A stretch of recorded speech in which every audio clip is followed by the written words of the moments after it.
Well, hi there, kings and queens. I'm back again for another video. And as you can see, nakakalat dito yung mga bags ko. Kasi yung pole na pinagsasabitan nila, nasira, gumuho, naputol. Pero maaayos pa naman siya pag meron na akong karpentero na pumunta dito sa bahay. Pero as of now, dito lang muna siya nakakalat. Ang dami, diba?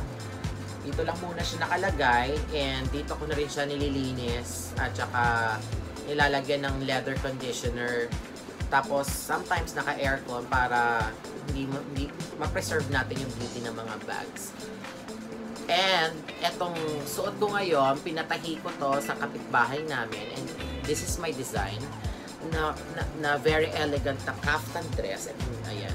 Very elegant na kaftan dress yung sinuot ko ngayon for this vlog.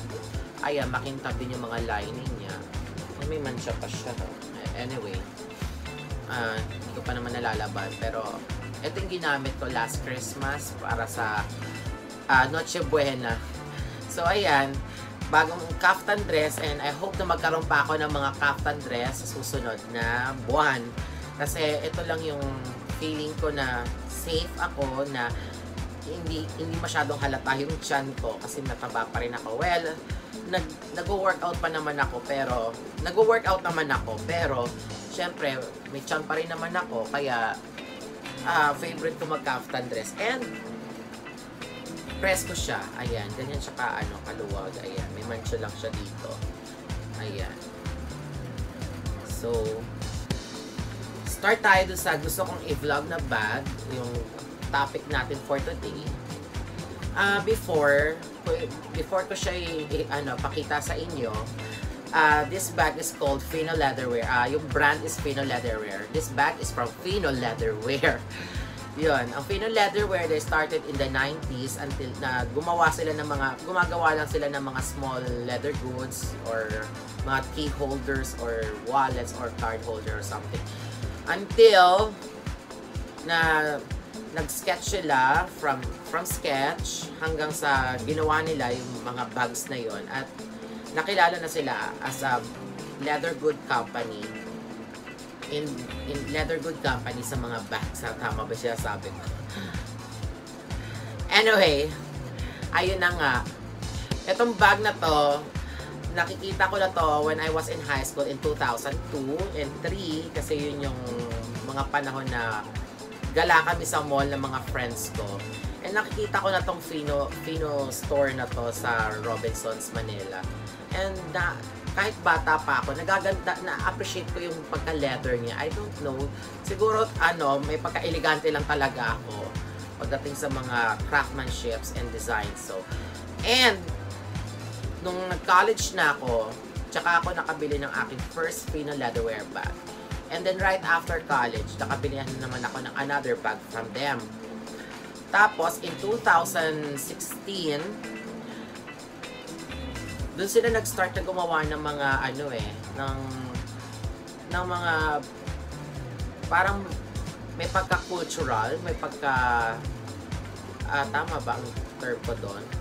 May pagka-cultural at saka may kinalaman sa Pilipinas yung kanilang mga designs. Like, meron akong Rizal clutch. So, yung parang side view, parang piso na naka-side view si Rizal. Kaya tinawag na Rizal clutch and toe. Yun yung una nilang ginawa in 2016. Until nakagawa sila ng sipa, puso, yung sipa, tsaka puso. Shape ng puso ng saging na woven.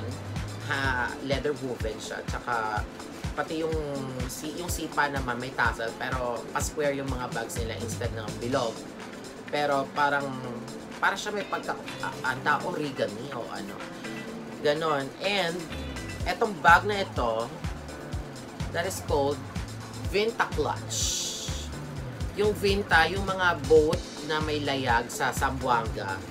So ito yung inspiration doon. Maraming klase itong Vinta clutch nila, pero ito meron din sling bag, meron ding parang case, parang vanity case, meron ding tote, meron ding flap.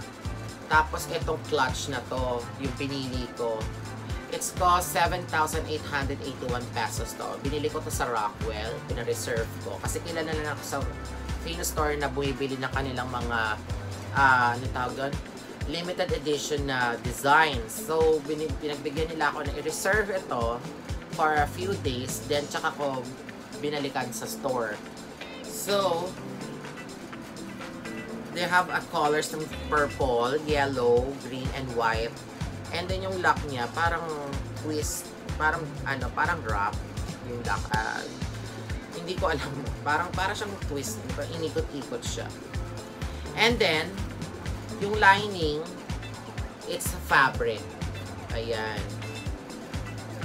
Tapos, meron siyang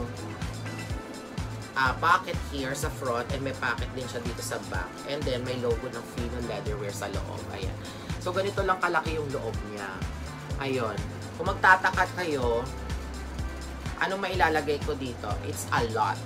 A lot of small things na mailalagay ko dito. For card holder, and then yung may passport. Ayan. Also from Fino din yung mga leather goods, yung card holder and passport holder. Tapos,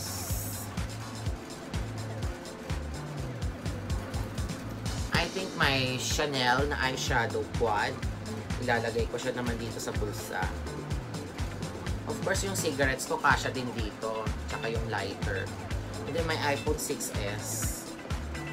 Lalagay ko na lang din siya dito sa likod na pocket. Ayan. What else? May powder. Ayan. Lalagay ko yung aking powder.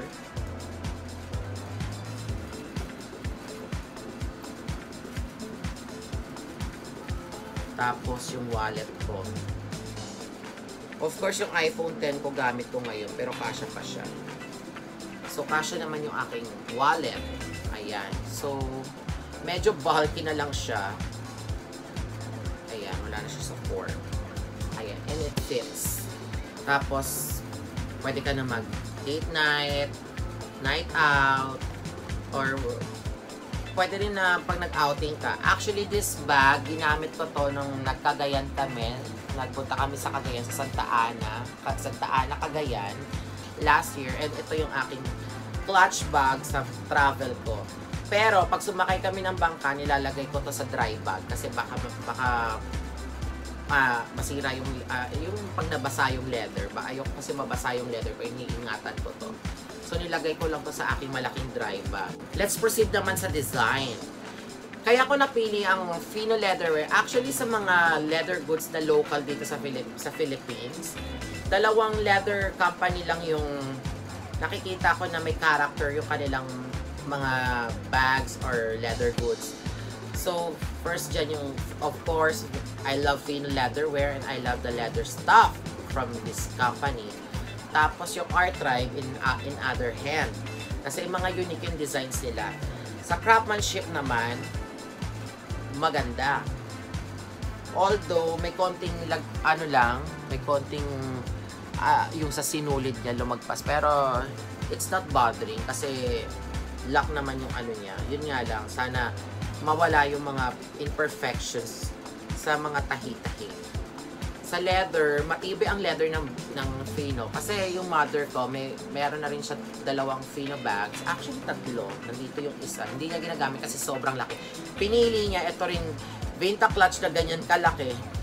Pang outing yun. Hindi siya, pang everyday use kasi sobrang laki. Unless siguro napaka-busy mong tao, marami kang ilalagay, and may sarili kang sasakyan everyday. Although meron din naman kaming car, pero hindi siya marunong mag-drive. So, kailangan niya pa ng driver every time na lalabas siya. So, yung bag na yon, saan na ba yun? Hindi ko makita yung bag na yun. Ito.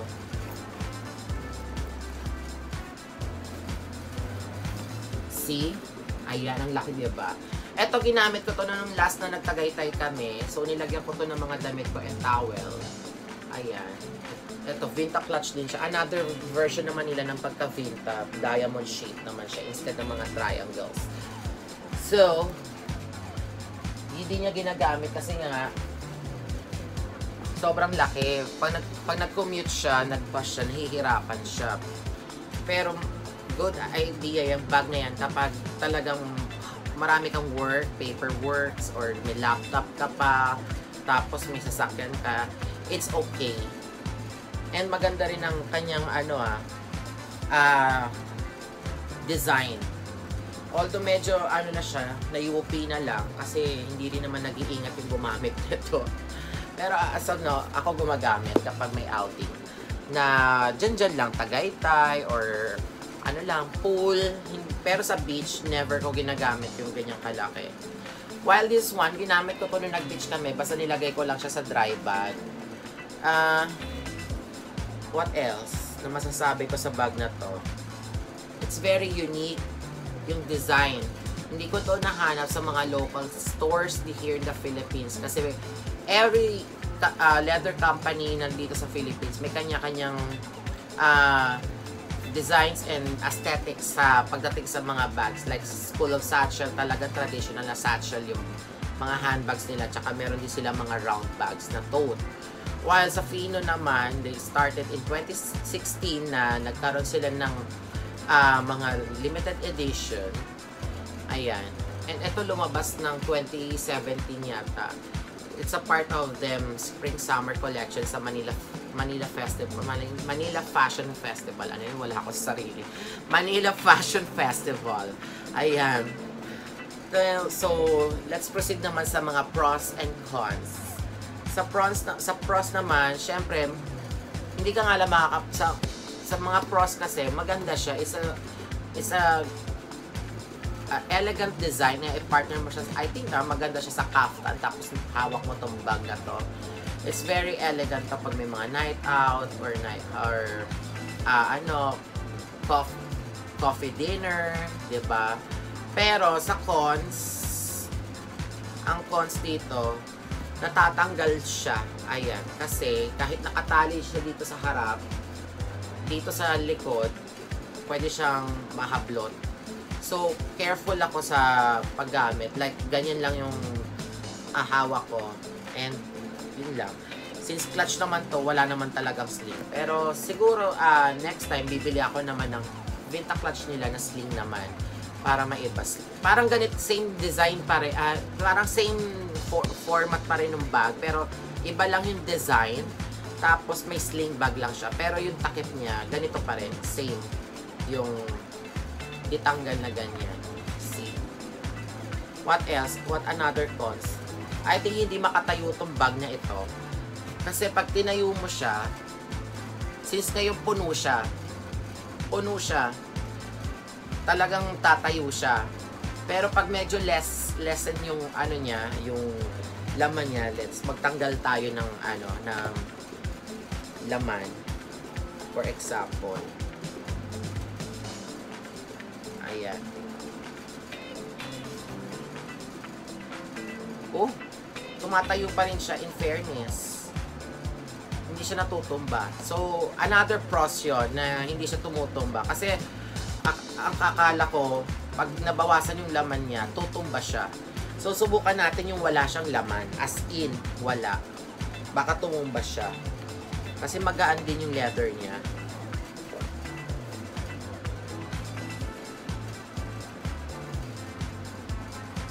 In fairness, nakatayo pa rin siya, hindi siya nahulog. So, kasi may ibang bag na kapag nilagay mo, tas magaan, pwedeng mahulog, pwedeng tumumba. You mean, pag pinato mo, tutumba. Or pag may mali lang talaga na na position na ilagay mo yung bag na to, nakakatayo siya. Another pros, wag muna tayo sa cons kasi parang wala namang ma-cons eh. Another pros,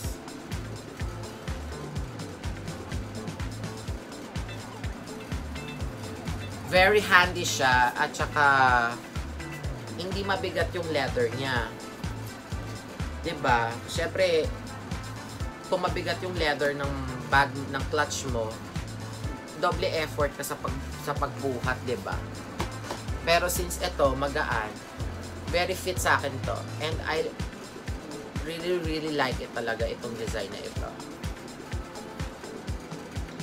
I think ang cons lang niya, madumihin lang siya pagdating sa white. Kaya, pag mga decolor na kulay, katulad nito, dapat extra careful talaga sa, sa pag-handle ng bag na to. Kasi pag nagkaroon ng friction sa mga damit, pwedeng magmancha yung leather niya. So, pero meron naman tong leather conditioner and cleaner. So, pwedeng mailinis pa rin. Pero, syempre, lahat naman ng bagay, pag iningatan, nagtatagal, diba? Kahit matibay ito, syempre, kailangan may extra care ka pa rin sa mga bag na ito, diba?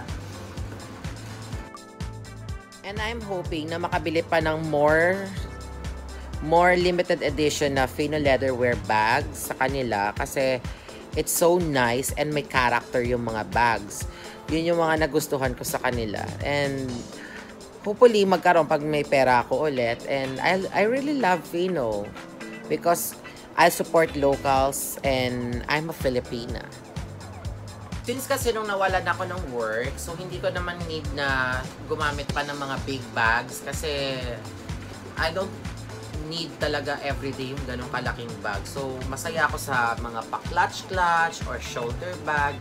Kasi ano lang naman ang necessity ko for everyday life na lalabas ako ng bahay. Wallet, card holder, passport, cellphones, 2 cellphones, konting makeup, perfume, panyo, diba? Or siguro kung love letter na naman, diba? Pwede ko ilagay sa or mga important things na kailangan na, tulad dyan sa gym ko, meron akong may dinadala ko lagi na envelope na nandun yung resibo ko. Tapos binibigay ko sa kanila. So, nilalagay ko yun every time sa mga bags na ginagamit ko, nililipat-lipat ko. Especially kahit dito sa clutch na ito. So, yun lang ang pinagkaiba. Kasi kapag may work ka, you need the bigger bags. Dati puro mga tote bag ako or shoulder bag na malaki. Yung parang sling bag, yung ganon. Ngayon naman, I don't really need a malaking bag, diba? Kasi ano ba may ilalagay ko doon, 'di ba? Yun yung pinagkaiba lang. Well, siguro kapag nagka-work ako ulit, siguro mahihilig naman ako sa mga big bags na malalagyan mo ng mga kahit ng baon mo, 'di ba? Yun lang yung mga pinagkaiba ng may work or student ka lang. Kasi pag student naman ako, gumagamit naman ako ng bags kasi mga projects ko din ko nilalagay. Kasi balik sa eskwela ako diba? Sa fashion school. So, yun lang, diba? Hindi naman everyday yung pasok ko. Twice a week lang. Kasi 2 subject lang yung in-enroll ko. And mahal naman talaga yung ang subjects per course sa isang fashion school. So, hindi siya biro. Ang subject ko is 12,000 per subject. Diba? Ayun, so doon na ako gumagamit ng malaking bag kapag sa studies. Pero pag lumalabas lang ako like malling or night out, mga clutches na dinadala ko or sling bag na like this one. Pinakita ko sa inyo last time. Ayan, it's a shoulder bag na very elegant, diba? Ayan. It's from Michael Kors. So, yun lang yung masasabi ko. And I hope na nag-enjoy kayo sa aking video. By the way, this is Teta Barbara. And if you're new in my channel, hi, hello, welcome. Don't forget to like, subscribe, and hit the notification bell down below. So, I hope to see you soon. Bye!